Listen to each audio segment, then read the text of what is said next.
I'm writing this from my childhood bedroom, the one with the pale blue walls my mom picked out 20 years ago because she said it felt calming.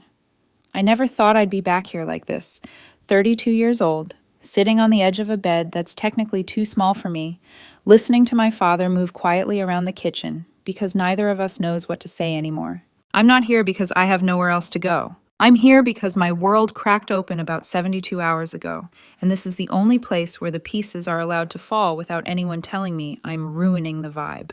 My mother has stage 4 pancreatic cancer. She's been fighting it for a year. Chemo, appointments, hope measured in weeks, and scan results. We all knew it was serious, but on Tuesday the doctor used words that don't leave room for optimism.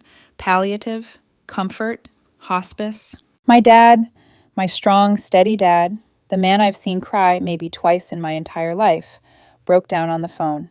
I slid down the wall in my home office and cried so hard I couldn't breathe. I thought that was rock bottom. I was wrong. A few hours later, my boyfriend of 3 years walked into the room. He didn't ask what the doctor said. He didn't ask how my dad was holding up. He barely looked at me. He was scrolling on his phone, half-dressed, irritated, glancing between the screen and the open suitcase on the bed like I was the inconvenience in his schedule. Then he said something that permanently rewired how I see him. "Stop crying about your mom's cancer," he said. "You're ruining my Vegas vibe." Vegas. A birthday trip, his 30th, lights, clubs, photos. A weekend I had planned and paid for from start to finish because that's what I always did, because I was the stable one, the provider, the woman who absorbed responsibility so he could float. When he said it, something inside me didn't explode. It went quiet, cold, clear. I looked at him, my eyes burning, my chest tight, and I said very calmly, "You're right." He blinked, surprised. Then he smiled, relieved, satisfied. He patted my shoulder and told me to pull myself together before our flight the next morning. Then he left to get ready. 10 minutes later, I opened my laptop. By the time he reached the airport gate, he no longer had a Vegas trip, a working credit card, or a home to come back to.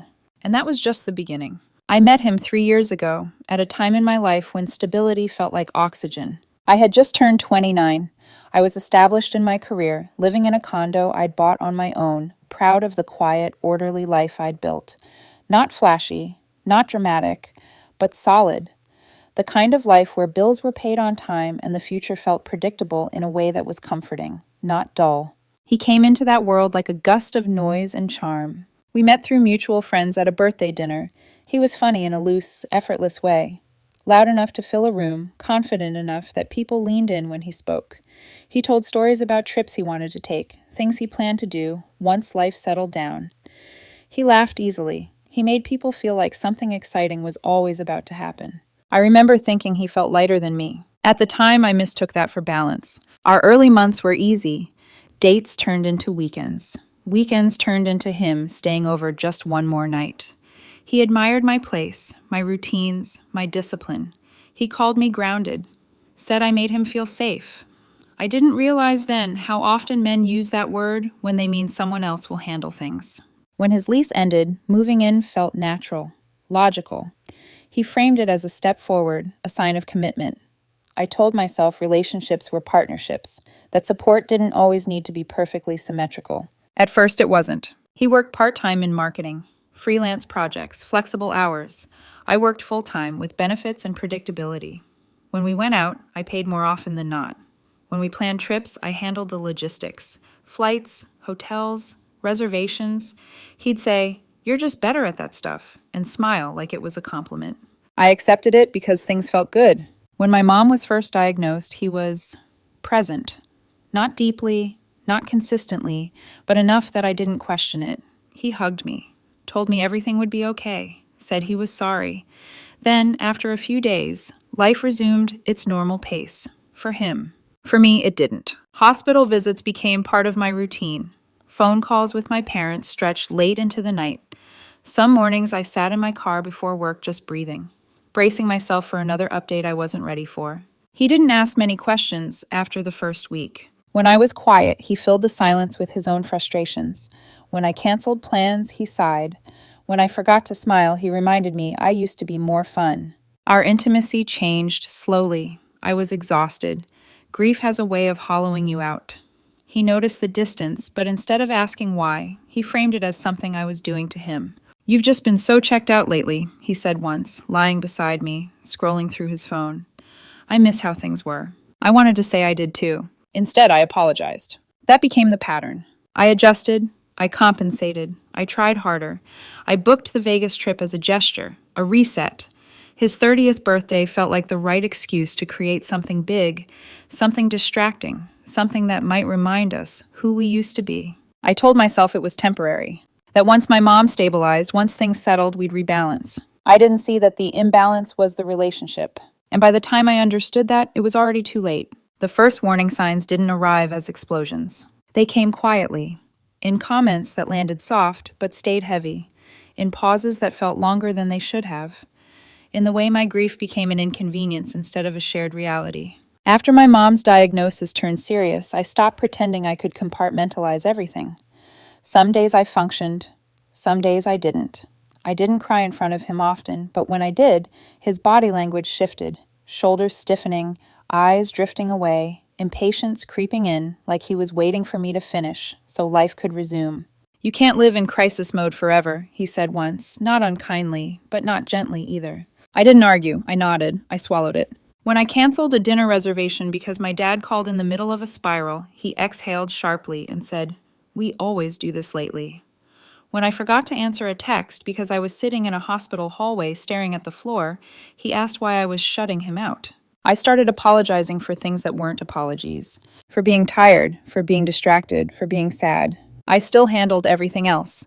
The mortgage, the utilities, groceries, streaming subscriptions, trips. When his card got declined once at a bar because he'd miscalculated his account balance, I quietly handed over mine without comment. He laughed it off, like it was nothing. "Good thing I've got you," he said. I smiled, but something in my chest tightened. When friends asked how we were doing, he'd answer first. "We're good," he'd say. "Just a rough patch." He made it sound mutual, like we were both equally responsible for the strain. At home, though, the imbalance grew sharper. He talked more about what he needed, more dates, more attention, more energy. He started mentioning his birthday trip constantly, like a countdown clock ticking louder with each passing day. "Vegas is going to be so good for us," he said.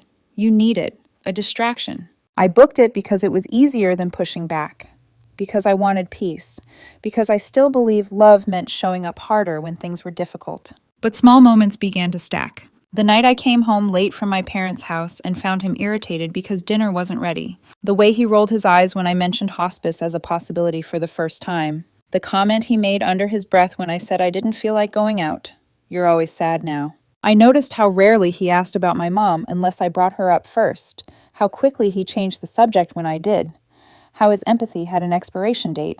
And still, I told myself this was stress, that people react badly to illness, that grief makes everyone imperfect. I didn't want to believe that the man I'd shared 3 years with could reduce my mother's suffering to background noise. I didn't want to see that he had already decided my pain was optional. The night before everything broke, I stood in the bathroom brushing my teeth, watching him pack his suitcase in the mirror behind me. He was humming, excited, already halfway in Vegas mentally. I looked at my own reflection, eyes dull, shoulders slumped, body heavy with exhaustion, and thought, we are not standing in the same reality. I didn't say it out loud. I went to bed hoping the doctor's call the next day wouldn't be as bad as I feared. It was worse, and that was the moment everything stopped being subtle. The call came on a Tuesday afternoon, the kind of gray, ordinary day that feels insulting for delivering life-altering news. I was in my home office, laptop open but untouched, when my dad's name lit up my phone. I knew before I answered.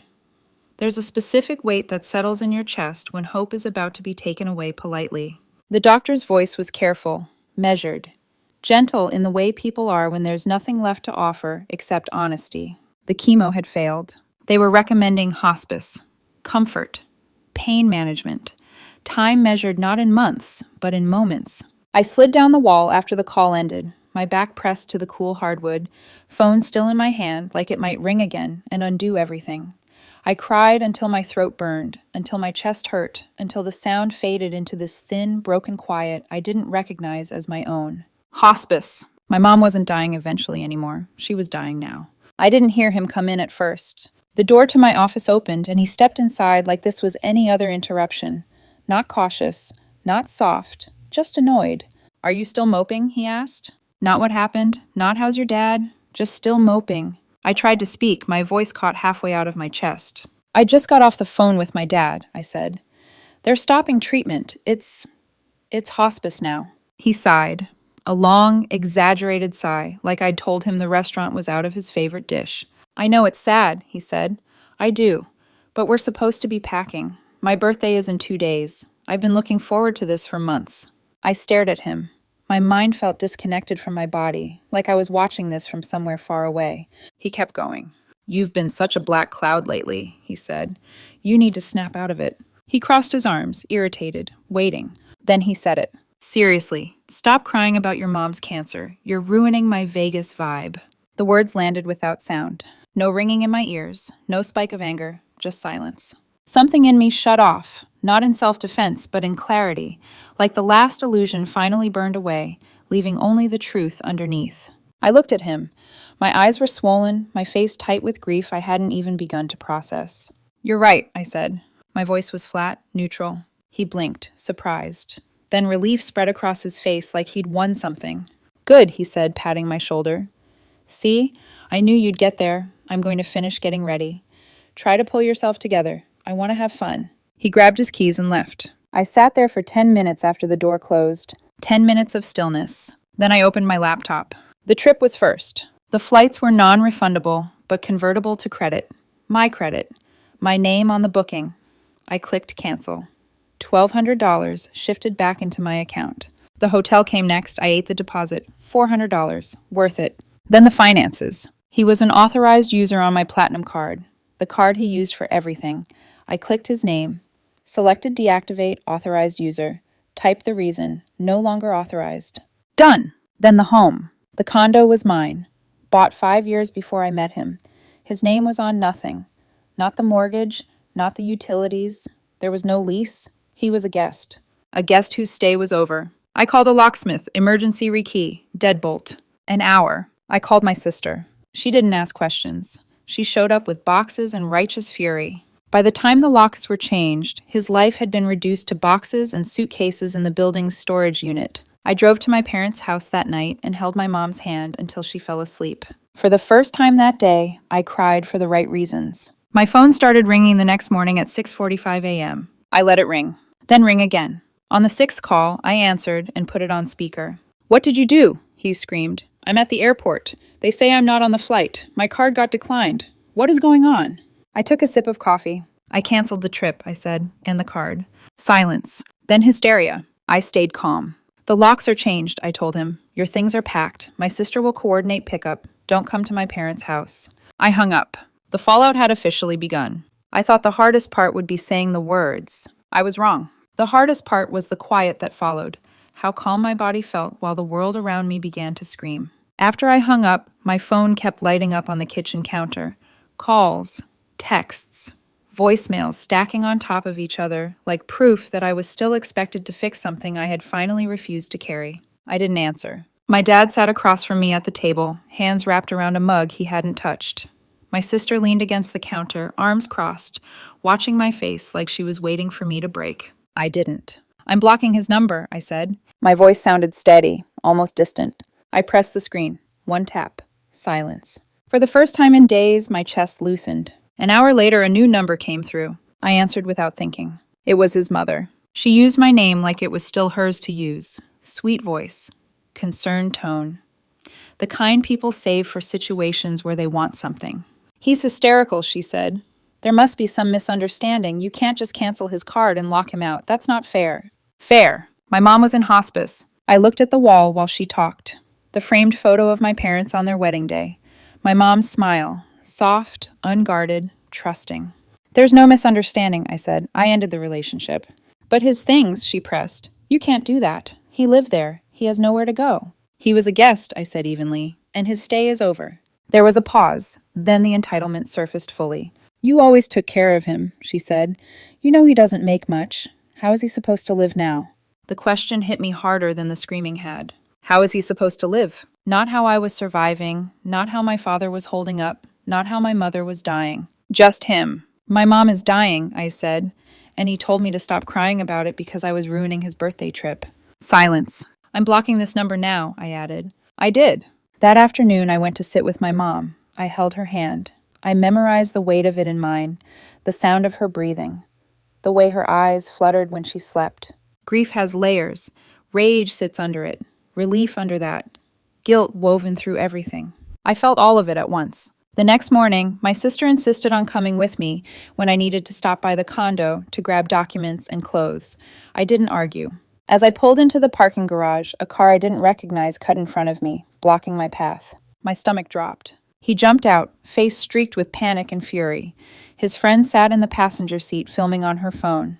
"You can't ignore me," he yelled, pounding on my window. "You have to talk to me." I stayed in the car. My sister started recording. "Let me in my apartment," he screamed. "You stole my things."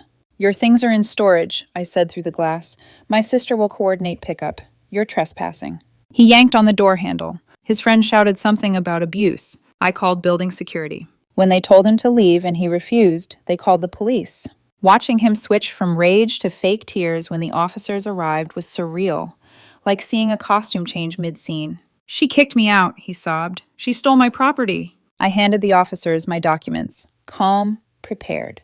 Ownership, address, facts. The older officer nodded. The younger one looked tired. "He's not a tenant," the officer said. "This is a civil matter. You need to leave."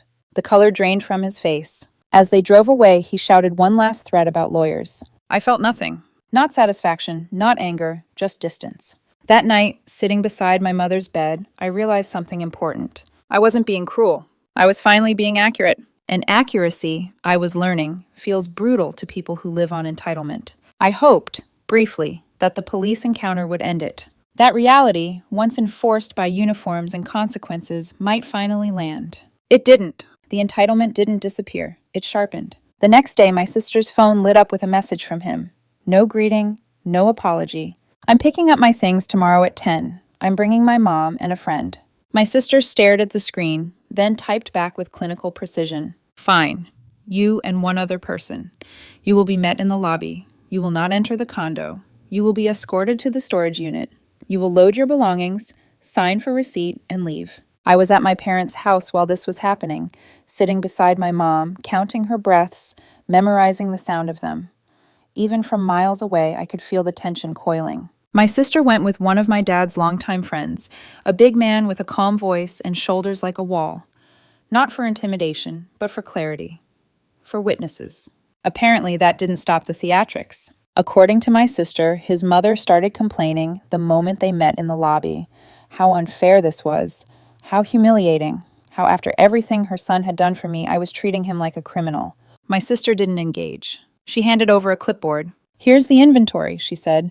28 boxes, 4 suitcases. You'll be escorted downstairs.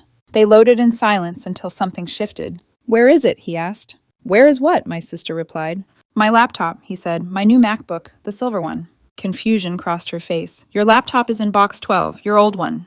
"No," he snapped. "The new one. I bought it for the trip. It was in the bedroom. You stole it." His mother seized on the word instantly. "You stole from my son," she said. "That's a $2,000 computer. We're calling the police again." My sister stayed calm. "There was no new laptop in the condo," she said. "Are you sure you're not mistaken?" That's when his friend made the mistake. "Oh my God," she said. "Just tell them. It doesn't even matter now." Silence. "Tell us what?" my sister asked. He looked at his mother, then away. "The charge," he muttered. "It was on her card, the one she canceled." Everything snapped into focus. "You bought a $2,000 laptop," my sister said slowly, "on my sister's credit card, without telling her." "She always pays," he yelled. "She owes me. It was basically a birthday gift." My sister laughed, not mockingly, but in disbelief. "That's not how authorized users work," she said. "And it doesn't affect your credit. It affects hers." The laptop, it turned out, had been shipped to his friend's apartment. Likely so, I wouldn't see the package. Likely so, he could claim we'd stolen it and force me to pay. They finished loading in furious silence and left. A week later, a certified letter arrived. For a moment, my hands shook. I thought it was medical paperwork. It wasn't. It was from a lawyer. He was threatening to sue. $2,500 for the laptop, $1,200 for the canceled Vegas trip, $5,000 for emotional distress, $800 for a ceramic heron. I stared at the last line. A ceramic heron, a blue glazed statue I'd bought years ago for $40 because he liked it. I handed the letter to my father. He read it once, then again. "Don't worry about this," he said quietly. "Focus on your mother. I'll handle it." The response from his lawyer was brutal and final. After that, the noise stopped. For a moment. Then my mother died. And everything collapsed into silence. Grief doesn't arrive as one clean emotion. It comes in waves that don't ask permission. 3 days after my mother died, the house felt wrong. Too quiet. Too still. Like the air itself was holding its breath out of respect. I moved through rooms without really seeing them. Cups left where they were set down, a folded blanket at the end of the couch, the faint scent of her lotion still lingering in the hallway. My body felt hollowed out. People kept asking if I was okay. I nodded because it was easier than explaining that okay no longer meant anything. My dad barely spoke. My sister stayed close, hovering in that silent, protective way that meant she was watching for cracks. The funeral blurred together. Black clothes, soft voices, hands on my shoulder, words like "she's at peace," and "she lived a good life" floating past me without landing. I stood by the grave, listening to dirt hit the coffin, and felt like something fundamental inside me had gone quiet. I thought naively that even entitlement would pause for death. It didn't. A week before my mom passed, while we were already deep in that strange limbo of waiting, a certified letter arrived. My hands shook when I signed for it, thinking it was medical paperwork. It wasn't. It was a legal threat from his lawyer. He was demanding money. $2,500 for the laptop, $1,200 for the canceled Vegas trip, $5,000 for emotional distress and illegal eviction, $800 for a ceramic heron. A $40 statue. I felt nothing when I read it. No anger, no shock, just emptiness. My dad handled it. Then my mother died. Quietly, peacefully, with all of us there. The days after felt unreal, like time was happening somewhere else. At the funeral, my phone buzzed in my pocket. I ignored it. That night, I checked it. A message from his friend. An apology. An explanation. Claims that he was telling people I'd used my mom's cancer as an excuse to leave him and steal his money. I didn't reply. 2 mornings later, my phone rang from a number I didn't recognize. "County booking office," I answered. His voice came through strained and uneven, breath catching between words, panic pressing down on every sentence. "You have to help me," he said. "Please, I'm in jail." My stomach dropped. He explained quickly. The laptop bill, the argument, his mother trying to take it back, him shoving her calling the police. Domestic assault, against his own mother. "I need you," he said. His voice tightened. "I'll fix this. I'll pay you back. I love you." I closed my eyes. The silence stretched. "No, No, I said. The word was steady. "I'm not helping you. Not now. Not ever. Do not call me again." He kept talking, begging, words tumbling over each other. I hung up. I blocked the number. I sat there and felt nothing. No triumph, no relief. Just the final understanding that the man I loved wasn't broken by me. He collapsed under the weight of who he already was. I didn't push. I didn't plan revenge. I simply stepped aside. And he fell on his own. The morning after the call from the county booking office, I woke up with a strange sense of stillness. Not peace. Stillness. The kind that comes after a storm has burned itself out and there's nothing left to brace for. I sat at the kitchen table in my parents' house, staring at a mug of coffee I hadn't touched. Sunlight filtered through the curtains, landing on the same spot it always had. The world, irritatingly, continued. For the first time in weeks, my phone was quiet. No messages, no threats, no new numbers slipping through the cracks. That silence wasn't accidental. It was earned. I realized then that something fundamental had shifted. Not around me, but inside me. I wasn't waiting for the next escalation anymore. I wasn't bracing for impact. The constant vigilance I'd been living in had finally shut off. He had crossed the last line all by himself. Not with me. Not because of the breakup, but because entitlement, once stripped of its safety net, turns inward. The lawyer letter arrived 2 days later, this time addressed properly, forwarded from my father's attorney. It wasn't dramatic. It didn't need to be. It was precise. It laid out, point by point, what he was not entitled to, why his claims had no legal standing, why purchasing expensive items as an authorized user without consent bordered on fraud, why canceling a trip paid for entirely by me was within my rights, why his threats, if continued, would result in a restraining order and sanctions. Reading it, I felt something loosen in my chest. Not because he was finally being put in his place, but because I didn't have to do it myself. I hadn't raised my voice, I hadn't begged, I hadn't retaliated. I had simply stepped back and let reality hit him without cushioning the fall. That was the turning point. Not the jail call, not the funeral, not the legal letter. The turning point was understanding that I no longer needed closure from him. Closure had arrived in the form of consequences. A few days later, my sister told me about the small claims filing. He was still trying, still pushing, still convinced the system would bend for him if he just tried hard enough. I listened without reacting. I wasn't angry. I wasn't scared. I was done. When the court date came, I showed up because it was required, not because I needed anything from it. I wore a simple black suit, no makeup beyond what made me look awake. My binder was organized, tabs labeled, receipts filed, not because I was meticulous, but because I had learned, painfully, that preparation is a form of self-respect. He arrived late. He looked different. Not dramatic, just diminished, tense, unsettled, like someone who had spent months insisting everyone else was the problem and had finally run out of people willing to absorb the blame. His mother sat beside him. She didn't look at me. When the judge asked him to speak, he launched into a rehearsed story. Promises, expectations, how I'd been controlling, how I'd taken everything away in a moment of cruelty. He never mentioned my mother. Not once. When it was my turn, I didn't match his energy. I spoke clearly, calmly. I laid out facts, not feelings, dates, statements, receipts, documentation. The charge for the laptop made without my knowledge, the credit card history, the purchase of the ceramic statue from a home goods store years earlier.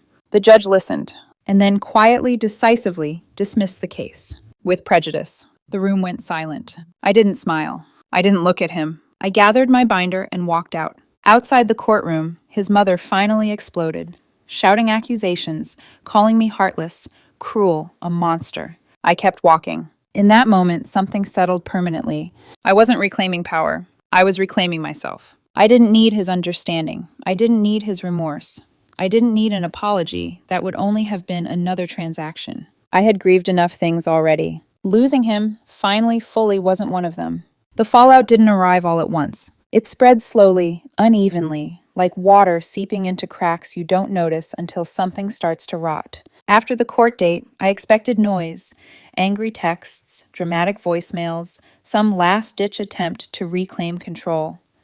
That's how it had always gone before. Every boundary I set used to trigger a reaction. This time there was nothing. Not silence as a tactic. Silence as defeat. A week passed, then 2, then a month. Through mutual acquaintances, small fragments of information reached me, uninvited but unavoidable. He had moved back in with his mother. Temporarily, he told people, just until things sorted themselves out. He complained about money, about stress, about how unfair everything had been. No one rushed to fix it for him anymore. The friends who had once laughed at his stories stopped answering calls. Invitations dried up. The easy charm that used to smooth over his irresponsibility had nothing left to lean on. Consequences don't need an audience to do their work. They just settle. My sister heard more than I did. She always had. One night over dinner, she told me quietly that his domestic assault charge had been pleaded down to a misdemeanor. Probation. Mandatory anger management. His mother had refused to testify.